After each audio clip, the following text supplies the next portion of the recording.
विद्यार्थी मित्र हो, नमस्कार. काही दिवसांमध्ये आपल्या द्वितीय सत्राच्या परीक्षा सुरू होत आहेत. या परीक्षांकरता मी मनपूर्वक आपले स्वागत करतो आणि आपल्याला पहिल्यांदाच अत्यंत मनापासून हार्दिक शुभेच्छाही देतो.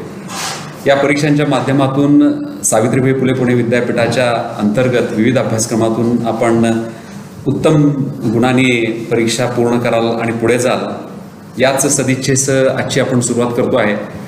दिनांक 12 जुलै 2021 पासून आपल्या परीक्षा सुरू होत आहेत. या परीक्षांमध्ये जवळपास 284 अभ्यासक्रम, 6.5 लाख विद्यार्थी, 4,900 विषय आणि त्याचबरोबरीनं अनेक माध्यमं जशी आपण मराठी, इंग्रजी, हिंदी, उर्दू अशा पद्धतींच्या परीक्षांना आपण सामोरं जातोय. आणि हे जात असताना या निमित्तानं काही अडचणी परत आपल्यासमोर किंवा काही तक्रारी आपण नंतर करता, त्याच्या अनुषंगानं काही गोष्टींचा खुलासा आपल्याला व्हावा म्हणून आम्ही तुमच्यासमोर येतोय. यातला सगळ्यात पहिला महत्त्वाचा भाग आपण परीक्षा अर्जांपासून सुरुवात करूया. तुम्हाला मला सांगायला आनंद वाटेल की जसं विद्यापीठानं आणि माननीय कुलगुरू, प्रकुलगुरू व सर्व संबंधितांनी विद्यार्थी वर्गाला एक आश्वासित केलेलं होतं की कुठलाही विद्यार्थी परीक्षेपासून वंचित राहणार नाही. किंबहुना महाराष्ट्र शासनाने आदरणीय मंत्री महोदय यांनी या पद्धतीनं आपल्याला सूचना केल्या होत्या आणि आमच्या सर्वांची वैयक्तिक इच्छा अशीच होती की आपण सर्वजण परीक्षेला बसावं. पण तरीसुद्धा या निमित्तानं काही गोष्टी पुढे आल्या, त्या मी तुमच्याशी मुद्दामून त्याच्यावर संवाद करू इच्छितो. एक भाग महत्त्वाचा म्हणजे की ही जी प्रक्रिया आहे, आपल्या ह्या प्रक्रियेमध्ये महाविद्यालयातले सर्व संबंधित हे जबाबदार घटक आहेत आणि त्यांची ही भूमिका अत्यंत महत्त्वाची असते. त्यामुळं आपण परीक्षा अर्ज भरल्यानंतर महाविद्यालयाने तो तपासून कायम करणं, ज्याला आपण इनवर्डिंग प्रोसेस म्हणतो, ती झाल्याशिवाय विद्यापीठाकडे पुढे प्रक्रिया करता येत नाही. पण काही वेळेला विद्यार्थी मित्रांची, विद्यार्थी वर्गांची तक्रार अशी आली की त्यांच्या काही शुल्कांच्यामुळं काही विद्यार्थ्यांचे परीक्षा अर्ज थांबवले गेले, अडवले गेले असे. आणि म्हणून या बाबतीत 15 मे 2021 रोजी जी परीक्षा मंडळाची बैठक झाली त्याच्यामध्ये आम्ही सर्वांनी असा निर्णय घेतला की महाविद्यालयांना पुरेशी संधी दिल्यानंतर ज्या विद्यार्थ्यांचे परीक्षा अर्ज कायम होणार नाहीत, निवड होणार नाहीत, ते परीक्षा अर्ज विद्यापीठ स्तरावर कायम करण्यात येतील. आणि काल आपण सगळ्या अभ्यासक्रमांचे परीक्षा अर्ज कायम केलेले आहेत, हे अत्यंत जाणीवपूर्वक मी नमूद करू इच्छितो. अर्थात हा भाग झाल्यानंतर आपल्याला माहीत आहे की याचं परीक्षा शुल्क आपल्याला अदा करावं लागेल आणि या करिता म्हणून आपण आपल्या SPS मधून लॉग इन व्हावं. जिथं तुम्हाला परीक्षा शुल्क भरण्याची जी लिंक आहे, ते बटन आहे, ते आपण ॲक्टिवेट केलेलं आहे, सुरू केलेलं आहे. त्या बरोबरीनं तो जो काय पुढचा भाग आहे पेमेंट गेटवेचा, त्याच्या माध्यमातून तुम्हाला परीक्षा शुल्क विद्यापीठाकडे जमा करता येईल. तर माझी आपल्याला सर्वांना विनंती आहे की तातडीनं आपण या प्रक्रियेचा अवलंब करून परीक्षा शुल्क विद्यापीठाकडे जमा करणं अपेक्षित आहे. कारण याचं जे एक लिंकिंग किंवा जी जोडणी आहे ती तुमच्या परीक्षांची थेट आहे. त्यामुळं आपण परीक्षा शुल्क नाही भरले तर कदाचित आपल्याला असा संदेश येऊ शकेल की आपली परीक्षेबाबतची विनंती स्वीकारता येणार नाही. आमच्या तर परीक्षेला तर बसता येईल आपल्याला, पण जे इतर त्याचे ज्या काही फॅसिलिटीज, ज्याला आपण सोयी सवलती म्हणू, की SPS मध्ये 48 तासात तुम्हाला निकाल दिसणार नाही किंवा एकंदरीत सर्व परीक्षा झाल्यानंतर परीक्षांचा तुमचा निकाल प्रक्रियेद्वारे जो काय होतो संगणकीय प्रणालीद्वारे तो होणार नाही. कारण ह्याच्यामध्ये संपूर्णतः एक ऑटोमेशन ज्याला आपण म्हणतो, हे सगळं परीक्षा विभागानं केलेलं आहे. त्यामुळे मानवी हस्तक्षेप ह्याच्यात होत नाही.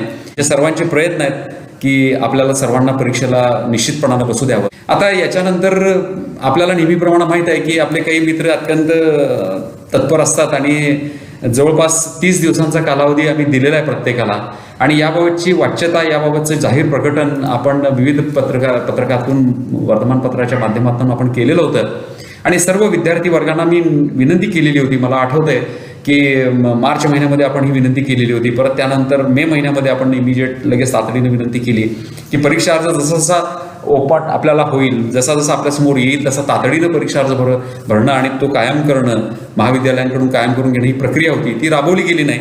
आणि मग परीक्षा अर्जाच्या शेवटच्या दिवशी काही संघटना, काही मित्र, काही परिवार असे एकत्रित येऊन, अगदी कुटुंबासहित येऊन परीक्षा विभागामध्ये येऊन आमचे परीक्षा अर्ज स्वीकारा अशी सातत्याने विनंती केली जात होती.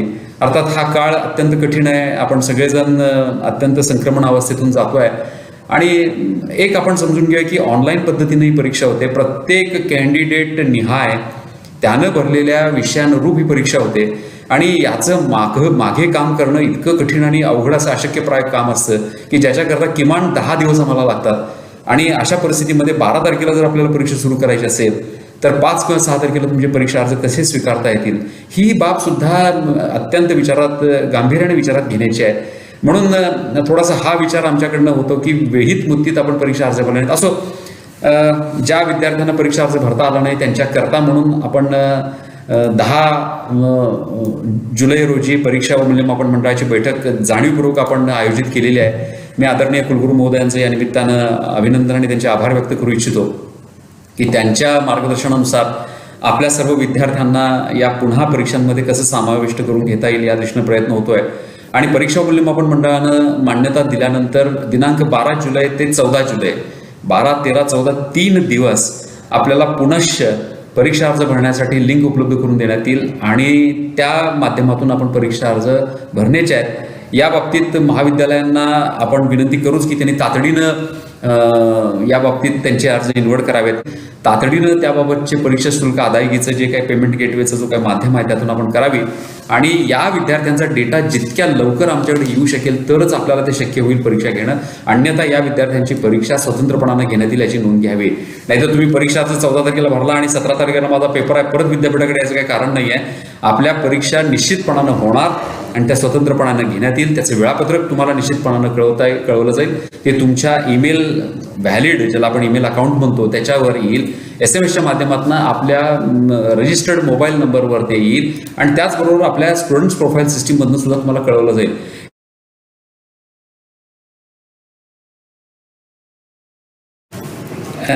मित्र, आपल्याला कल्पना आहे की परीक्षेचं स्वरूप आपण बदलत नाही आहे. 1 तासाची परीक्षा असेल, 50 प्रश्न आपल्याला सोडवायचे आहेत, त्याच्याकरता 60 प्रश्न दिले जातील, 50 मार्कांची ती परीक्षा असेल वगैरे वगैरे. हा सगळा मागचाच भाग या निमित्तानं पुढे सुरू राहील. 3 सत्रांमध्ये परीक्षा होईल, 9 ते 11, 12 ते 2 आणि 3 ते 5. 2 तासाचा जरी स्लॉट असला तर तुम्ही तिथे लॉग इन व्हायचं आहे. मागच्या वेळेला काही आम्हाला विचारणा झाली की 10:30 वाजता मी लॉग इन होतो आणि 11 वाजता माझे तुम्ही परत चालू ठेवा पुढे, असं होणार नाही. तर तुम्हाला जास्तीत जास्त 9:55, 9:58 पर्यंत तुम्हाला ते त्या परीक्षांना हजर व्हावं लागेल. तर अशा कुठल्याही पद्धतीच्या विनंत्या नंतर परीक्षांच्या काळात मान्य केल्या जाणार नाहीत, कृपा होण्याची नोंद घ्यावी. आता या परीक्षेची तयारी म्हणून परीक्षा विभागानं आणि SPP UG फाउंडेशननी या परीक्षांचं आपण नियोजन मॉक परीक्षांपासून करतोय, ज्याला आपण सराव चाचणी म्हणतो. ती 9 व 10 जुलै या 2 दिवशी होईल. ती सकाळी 9 ते 5 वाजेपर्यंत चालू असेल. याच्यामध्ये फक्त परीक्षांचं स्वरूप कसं असेल, त्यातली प्रक्रिया काय असेल, त्याचा प्लॅटफॉर्म काय असेल याचीच माहिती असेल. प्रश्न सामान्यच असतील ते. याच्यामध्ये कुठल्याही पद्धतीनं तुम्हाला प्रश्न तुमच्या विषयाशी, तुमच्या अभ्यासक्रमाशी निगडीत असणार नाही. तर ह्या दृष्टीनं आपण परीक्षा देतोय, त्याचा अनुभव तुम्हाला आहे. पण जे विद्यार्थी नवीन आहेत त्यांच्यासाठी हे खूप महत्त्वाचं आहे. याबाबतचे युजर नेम आणि पासवर्ड जे आहेत ते आज रात्रीपासूनच टप्प्याटप्प्याने वितरित केले जातील. तर त्याचे युजर नेम पासवर्ड आपल्याला मिळतील. ते तुमच्या SPS, ज्याला स्टुडंट्स प्रोफाईल सिस्टीम असं आपण म्हणू, त्याच्यामध्ये मिळतील. तुमच्या जसं मी म्हणालो की नोंदणीकृत ईमेल अकाउंटवर ते ईमेल त्याचा येईल आणि त्याचबरोबर SMS सुद्धा तुम्हाला मिळतील. आणि याच्याशिवाय आपण महाविद्यालयाच्या स्तरावर ॲडमिट कार्ड जेव्हा केव्हा आपले तयार करून आपण पाठवू त्यावेळेला सुद्धा ते महाविद्यालयाच्या स्तरावर तिथं ते तुम्हाला दिले जातील. युजर नेम हा तुमचा PRN नंबर असेल आणि त्याच्यानंतर तुम्हाला विद्यापीठ व्यवस्थेकडून पासवर्ड हा दिला जाईल. मागच्या परीक्षेमध्ये जो पासवर्ड वापरला तो पासवर्ड या परीक्षेला निश्चितपणानं चालणार नाही, याची कृपया आपण गंभीर दखल घ्यावी. कारण असे प्रश्न आम्हाला विचारले जातात, ते आमच्या दृष्टीने थोडेसे बाळभूत प्रश्न असतात. जरी असले तरी तुम्ही आमची सगळी लेकरं आहात, त्यामुळे तोही आपण निश्चितपणानं प्रयत्न करू की तुमच्या प्रश्नांना उत्तरं दिलं जाईल. पण तरीसुद्धा जो पासवर्ड, नवीन पासवर्ड विद्यापीठ व्यवस्थेकडून येईल तोच तुम्ही मॉक आणि मुख्य परीक्षेसाठी वापरायचा आहे, याची काळजी निश्चितपणानं घ्यावी. अर्थात आता काही प्रश्न विद्यार्थी विचारतात, आम्हाला प्रत्येक वेळेला मॉक द्यावी लागेल का हो? आमचं त्याच्यात असं नेहमी मत असतं, शक्य झाल्यास द्या, अन्यथा आपल्याला त्याचा सराव झाला असेल. कारण आपण काहीच बदलत नाही व्यवस्थेमधलं. मागच्या परीक्षेमध्ये जो प्लॅटफॉर्म होता, ज्या पद्धतीच्या स्क्रीन्स आपल्यासमोर येत होत्या, ज्या पद्धतीनं प्रश्न समोर आपल्यासमोर येत होते, त्याचा एक प्रवाह होता आपल्यासमोर, ज्या पद्धतीने ते तुम्ही सबमिट करत होता तीच पद्धत इथं आहे. त्यामुळे ज्यांना असं विश्वास आहे की मला मॉक द्यायची काही गरज नाही तर त्यांनी द्यायलाच पाहिजे असं काही नाही आहे. पण जे नवीन आहेत ह्या व्यवस्थेला त्यांनी निश्चितपणानं हे तुम्ही दिलं पाहिजे, कारण तुम्ही मॉक म्हणजे सराव चाचणी दिल्यानंतर आम्हाला हे कळून चुकतं की याच्यामध्ये हे विद्यार्थी मुख्य परीक्षेला सुद्धा याच पद्धतीनं येतील. आता सगळ्यात महत्त्वाचा भाग सराव चाचणीमध्ये अत्यंत महत्त्वाचा आहे की सराव चाचणीला तुम्ही लॉग इन होता आणि येता पुढे आणि पहिल्या 5-10 मिनिटातच लगेच बंद करता. काही लोकांना असं वाटतं की मी बघितलं सगळं झालं. तर कृपा करून आपण एक लक्षात घ्या की 15 मिनिटाच्या आत मॉक टेस्ट सबमिट होणार नाही. त्यामुळे मॉक तुम्ही किंवा सराव चाचणीला तुम्ही पुढे आलात तर त्या सराव चाचणीला किमान 15 मिनिटं तुम्हाला बसावं लागेल, थांबावं लागेल. ही या निमित्तानं एक महत्त्वाची सूचना तुम्हाला देणं अपेक्षित होतं. आता याच्यानंतरचा सगळ्यात महत्त्वाचा भाग आहे की परीक्षांच्या दृष्टीनं परीक्षा सुरू होत असताना आपण काय नेमकी प्रक्रिया करतो आहे. तुम्हाला माहित आहे की सगळा तुमचा डेटा आपल्याकडे आल्यानंतर तुमचं स्वतःचं प्रवेशपत्र, ज्याला आपण ॲडमिट कार्ड म्हणतो, तर ते ॲडमिट कार्ड आपण तयार करतो परीक्षांच्या अगोदर. निश्चितपणानं काही वेळा आता बरीचशी वेळापत्रकं लागलेली आहेत आणि परीक्षांचे ॲडमिट कार्ड्स तुम्हाला येतात. तर ती जी ॲडमिट कार्ड्स किंवा जी काही प्रवेशपत्र आहेत ती PIexamResult.UniPune.ac या लिंकवर तुमच्या वेळापत्रकांकडून माध्यमातून त्या लिंकवर तुम्हाला वेळापत्रकही मिळतील, ॲडमिट कार्ड आणि प्रवेशपत्रही तुम्हाला दिसतील ती. आणि या लिंकवर तुम्हाला स्वतःचं वेळापत्रक बघता येईल. म्हणजे हा एक आपण निश्चितपणानं चांगला उपक्रम करतोय. म्हणजे PIexamResult.UniPune.ac.in या लिंकला तुम्ही क्लिक करून गेलात, पुढच्या सगळ्या बाबी पूर्ण केलात तर तुमचं स्वतःचं वैयक्तिक वेळापत्रक तुम्हाला त्याच्यामध्ये दिसेल. अन्यथा सर्वसाधारण वेळापत्रक विद्यापीठाच्या मुख्य वेबसाईटवर, वेब पेजवर उपलब्ध आहे. अर्थात आपल्याला सगळ्यांना ऑनलाईन एक्झामिनेशनबद्दल मी सांगितलेलंच आहे. 2 तासाचा जरी स्लॉट असला तरी पहिल्या 1 तासात तुम्ही निश्चितपणानं लॉग इन व्हावं, टप्प्याटप्प्यानं व्हावं. हे लॉग इन आम्ही 15 मिनिटं परीक्षा सुरू होण्याच्या अगोदर सुरू करत असतो.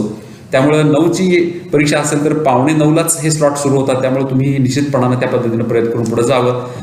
काही अडचण असेल तर या बाबतीतली कॉल सेंटर्स आपली आहेत. अत्यंत उत्तम पद्धतीनं मागच्या परीक्षांमध्ये या कॉल सेंटरचा उपभोग आपण सगळ्या मंडळींनी घेतलात, मला माहीत आहे.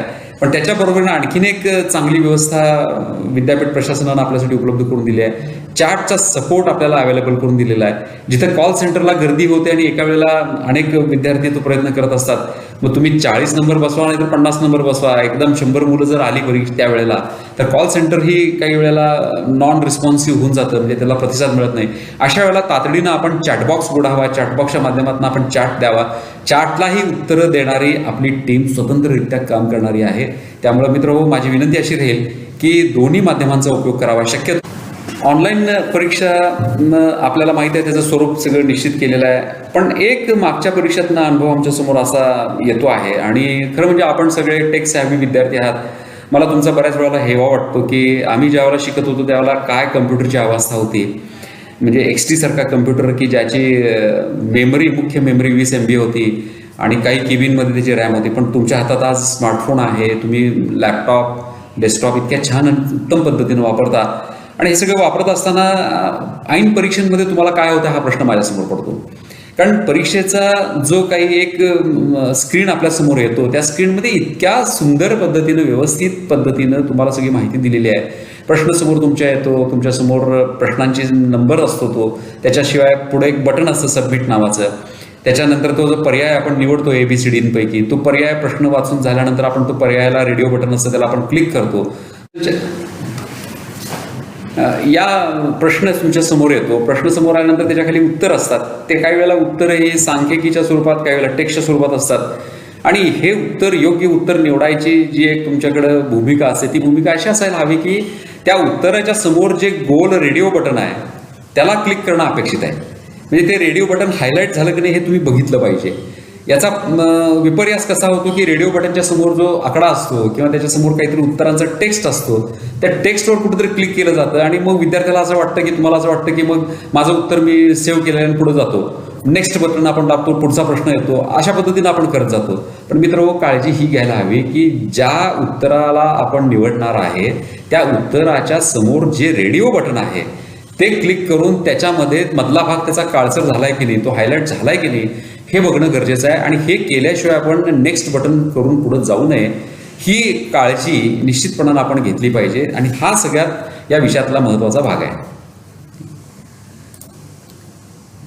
आणि आता हे झाल्यानंतर तुम्ही खातरजमा करायचे की माझे सगळे प्रश्न आणि त्याची उत्तरं देऊन झालीत, आणि त्याच्यानंतर जे सबमिट बटन आहे ते सबमिट बटन तुम्ही क्लिक केल्यानंतर तुमची टेस्ट सबमिट होईल, म्हणजे तुमची परीक्षा त्या ठिकाणी संपेल आणि तो संपूर्ण डेटा जो आहे विद्यापीठाच्या निश्चितपणानं एक अत्यंत सेफ अशा सर्व्हरवर तो सेव्ह केला जाईल.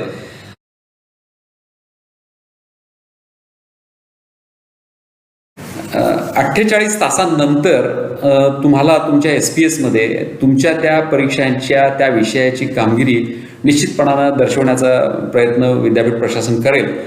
आणि हे सगळं करत असताना तुम्हाला काही वेळेला यातले काही अनेक प्रश्न असतात आणि मग तुम्हाला असं वाटतं की परीक्षेच्या दरम्यान काहीतरी उलट्या सुलट्या गोष्टी घडल्या. मला वाटतं 1 जुलै 2021 रोजी आम्ही परिपत्रक 7 प्रसिद्ध केलेलं आहे, ते विद्यापीठाच्या संकेतस्थळावर उपलब्ध आहे. ते आपण काळजीपूर्वक वाचावं. त्याच्यामध्ये कुठल्या बाबींसाठी आपण तक्रार करू शकतो हाही भाग अत्यंत महत्त्वाचा आहे. याच्या पलीकडे जाऊन सगळ्यात महत्त्वाचा भाग एक होतो की मी 60 पैकी 40 प्रश्न सोडवलेत, 45 सोडवलेत आणि मला 45 पडलेत आणि मला 50 सोडवता आले असते, मला परत री एक्झाम द्या. किंवा जिथं गणितीय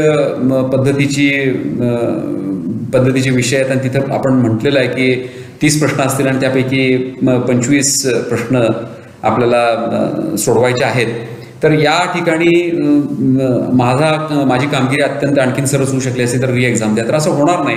तर त्याचाही उल्लेख माननीय परीक्षा व मूल्यमापन मंडळानं या ठिकाणी करून अशा पद्धतीचे निर्देश आम्हा सगळ्यांना दिले आहेत, ती आम्ही तुम्हाला कळवलेले आहेत. त्याचबरोबर एक सगळ्यात महत्त्वाचा विषय आपल्यासमोर असा येतो की अनेक विद्यार्थ्यांनी, मला असं वाटतं की विद्यापीठ ही आपली मातृसंस्था आहे आणि तुम्हाला ज्या काही अडचणी आहेत त्या अडचणी तुम्ही निश्चितपणानं परीक्षा विभागातल्या संबंधितांशी बोलावं. हळूहळू सुधार होत आहेत. मला माहीत आहे की प्रत्येक वेळेला तुमच्या तक्रारींना किंवा तुमच्या अडचणींना न्याय दिला जातो की नाही असं याच्याबद्दलच्या काही हा कदाचित प्रश्न वेगळा असू शकेल, पण आपण प्रयत्न करावेत आणि मग त्याचं उत्तर आपण घ्यावं. तर याच्यामध्ये बऱ्याच लोकांनी अनेक माध्यमातून असं आम्हाला सांगितलं की आमच्या ह्या दिवशी CETच्या परीक्षा येत आहेत, ह्या दिवशी गेटच्या परीक्षा येत आहेत, ह्या दिवशी CA च्या परीक्षा येत आहेत. तर जाणीवपूर्वक मी तुम्हाला सांगू इच्छितो मित्र हो की अशी परीक्षा कुठलीही आली ज्याला आपण ओव्हरलॅप ऑफ एक्झामिनेशन म्हणतो, तर त्यावेळेला कोणत्या परीक्षेला जावं याचं स्वातंत्र्य तुमच्याकडे आहे. पण तुम्हाला जर असं वाटलं की मला CAची परीक्षा द्यायची आहे तर निश्चितपणानं तुम्ही CAची परीक्षा द्यावी. तुम्हाला वाटलं की गेटची परीक्षा आहे, गेटची परीक्षा तुम्ही द्यावी. CETची असेल तर CET, कुठलीही जी असेल ती तुम्हाला वाटते ती परीक्षा द्यावी. MPSC असेल, UPSC असेल, ह्या द्याव्यात. आणि त्याबद्दलची जी एक आपली अडचण झालेली होती ती अडचण तुमच्या SPS मधून ग्रीव्हन्सेस या सदराखाली तुम्ही ती मांडायची आहे. त्याचा आपण एक रेडी टेक्स्ट आपण त्या ठिकाणी दिलेला आहे आणि हे तुम्ही ग्रीव्हन्स जोपर्यंत तुम्ही SPS मधून सांगत नाही तोपर्यंत तुमच्या पुनर्परीक्षेबद्दल, री एक्झामबद्दल विचार करता येणार नाही. पण मी खात्री देतो आपल्याला की अशा पद्धतीनं जर तुमचं दुसऱ्या परीक्षेपासून आपण वंचित राहिला असाल तर निश्चितपणानं आपण ती परीक्षा आपण परत घेऊ. यामध्ये आणखीन काही विद्यार्थ्यांना असं वाटतं की मी SPS मध्ये ग्रीव्हन्सेस दिला आणि मग माझी पुनर्परीक्षा व्हायलाच पाहिजे, असं काही नाही आहे. याच्याकरता परीक्षा मूल्यमापन मंडळानं जे दिशानिर्देश दिलेले आहेत, एक तज्ज्ञ समिती असेल, ती तज्ज्ञ समिती संपूर्ण अडचणींचा उहापोह करेल. त्यातल्या ज्या अडचणी तांत्रिकदृष्ट्या असतील किंवा आणखीन काही ओव्हरलॅप ऑफ एक्झामिनेशन असतील किंवा आणखीन काही असतील, यामध्ये तथ्य आढळून येईल अशाच फक्त परीक्षा आपण पुनर्परीक्षा म्हणून घेणार आहोत. कारण इतर कुठल्याही पुनर्परीक्षा होणार नाहीत याची गंभीर दखल घ्यावी. आणि जर सातत्यानं काही विद्यार्थी हे जाणीवपूर्वक असं करताना आढळले तर तो सुद्धा परीक्षांमधला एक गैरप्रकार होऊ शकतो आणि अशा विद्यार्थ्यांना कदाचित परीक्षा 48(4) प्रमाणे परीक्षा प्रमाण समितीसमोर यावं लागेल. तर याची गंभीर दखल आपण सर्व विद्यार्थी मित्रांनी घ्यायची आहे. त्याचबरोबर काही नवीन प्रयोग करावेत असं माननीय परीक्षा मूल्यमापन मंडळानं सुचवलेले आहेत. या परीक्षा अत्यंत पारदर्शी, गांभीर्यानं आणि गोपनीयतेच्या वातावरणात व्हाव्यात अशी सर्वांचीच इच्छा आहे. विशेषतः अंतिम वर्षाचे जे विद्यार्थी या परीक्षा पूर्ण करून या विद्यापीठाची उज्ज्वल परंपरा पुढे घेऊन जाणार आहेत, जे परदेशात जाणार आहेत किंवा इतरत्र उच्च शिक्षणासाठी जाणार आहेत, त्यांनी या विद्यापीठाच्या या परंपरेला कुठेही धक्का लावता कामा नये अशी आमची सर्वांची इच्छा आहे. म्हणून योग्य वातावरणात, सुयोग्य वातावरणात आणि या परीक्षांचं गांभीर्य राखून आपण परीक्षाला सामोरं जावं ही सर्वांची अपेक्षा आहे. तुमच्यावर बारकाईने लक्ष ठेवणारे आमचे कॅमेरे असतील, तुमचे कॅमेरे असतील, प्रॉक्टरिंग ज्याला आपण म्हणतो असेल, ऑडिओ कॅप्चरिंग असेल, स्क्रीन इमेज कॅप्चरिंग असेल, हे सगळ्या गोष्टी सातत्यानं चालू असतील. मागच्या वेळेला जवळपास 400च्या वर विद्यार्थ्यांना आपण या ठिकाणी बोलवलेलं होतं आणि मग अशा वेळेला आपण सगळेच व्यथित होतो, आपण होतो, पालक होतात, समाज होतो आणि आम्हालाही वाईट वाटतं की मग कारण या बाबतीतले IT ॲक्टचे कायदे खूप कडक आहेत.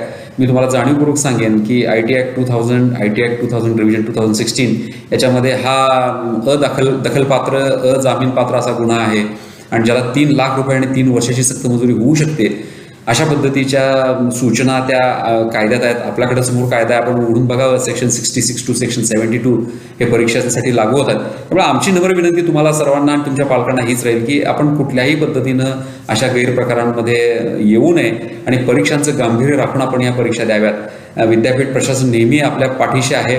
तुमच्या जीवन मार्गाच्या या प्रवासामध्ये आम्ही तुमच्या बरोबर येणं आहोत आणि मूल्यमापन हे होणं अपेक्षित आहे. तर ते मूल्यमापन योग्य पद्धतीनं झालं याची खातरजमा करण्याची खूप मोठी जबाबदारी प्रशासनावर आहे. त्यामुळे माझी आपल्याला विनंती आहे की अशा कुठल्याही पद्धतींमध्ये गैरप्रकारांच्या आपण सहभागी होऊ नये आणि आपण कुठल्याही अशा पद्धतीनं काम करणाऱ्या लोकांना सहकार्य करू नये किंवा त्यांना प्रोत्साहनही देऊ नये. मला वाटतं बऱ्याच मुद्द्यांवर आपण चर्चा केली. याच्या व्यतिरिक्त आपल्यासमोर काही प्रश्न असतील तर निश्चितपणानं आपण परीक्षा विभागाशी संपर्क साधावा. आपल्या सर्वांना पुनश्च येणाऱ्या परीक्षांकरता खूप खूप शुभेच्छा देतो आणि आपल्या सर्वांना या परीक्षांमध्ये सुयश चिंतितो आणि मी माझं मनोगत थांबवतो. धन्यवाद.